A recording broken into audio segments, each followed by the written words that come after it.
જય શ્રી કૃષ્ણ સાહેબ. જય શ્રી કૃષ્ણ.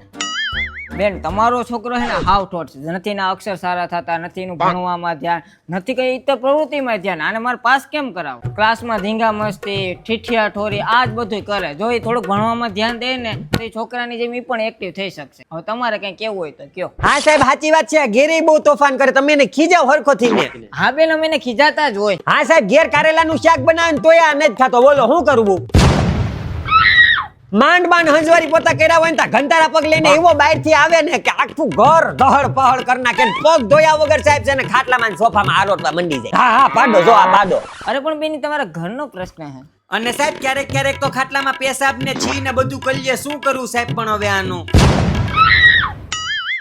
અમારા પાડોશી છે લતા બેન, ઈ બિસાડા બપોર વસારે હુતા હોય ને તો આ લખણ ખોટો ન્યા જઈ ને એના ઘરની ઘંટડી વગાડીને ભાગી જાય. ઓલા બિસાડા લતા બેન ને હુવાય નથી દેતો સાહેબ.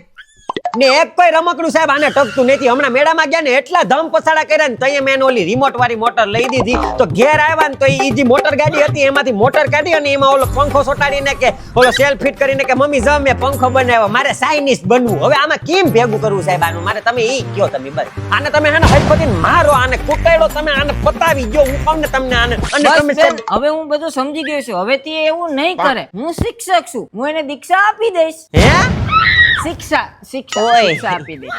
હવે બેન તમે જઈ શકો છો. હા કઈ વાંધો નહીં. હારું હાલો સાહેબ, તે જય શ્રી કૃષ્ણ. હો. હા બેન જય શ્રી કૃષ્ણ. જય શ્રી કૃષ્ણ. હું એમ કહેતી હતી સાહેબ આ છે ને બસ બેન બસ હવે રેવા દો. તમારો છોકરો બહુ જ હોશિયાર છે. આ સ્કૂલનું ઈ ગૌરવ છે. હું એને સંભાળી લે. જ્યાં સુધી તમારો છોકરો આ સ્કૂલમાં ભણે ત્યાં સુધી તમારે એકેય વાલી મીટિંગમાં આવવાની જરૂર નથી. બહુ ટોપ ક્વોલિટીનો છોકરો છે તમારો. ઓકે ઓકે સાહેબ. હા હા આથી હારું હાલો તી. હા જય શ્રી કૃષ્ણ.